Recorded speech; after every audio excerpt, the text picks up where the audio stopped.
তো হ্যালো স্বর্ণতপা, আজকে আমার কাছে ফার্স্ট টাইম নেল এক্সটেনশন করে কীরকম লাগলো তোমার বলো?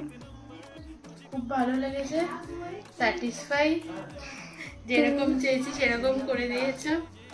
ঠিক আছে, প্রথমবার আমার কাছে নেল এক্সটেনশন করে এটা ব্যথা ব্যথা লেগেছে কোথাও? ব্যথা লাগেনি, খুব ভালো, কোনো অসুবিধা হয়নি, যেরকম চেয়েছি সেরকমই পেয়েছি। যদি কেউ করতে চাও তাহলে অবশ্যই আসবে পিন্টিকাদির কাছে।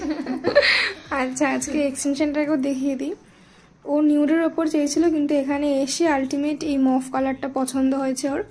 তো এটা একটা হাফ গ্লিটার আছে, এটা একটা মার্বেল আর্ট আছে ব্লুমিং জেলের ওপর, এটা ম্যাট করেছে সলিড কালারের ওপর, আর এটা হচ্ছে হাফ গ্লিটার, মানে এই তিনটেতে হাফ গ্লিটার আছে আর বাকিগুলোতে এরকম। তো তোমরাও জানিও কীরকম লাগলো। টাটা।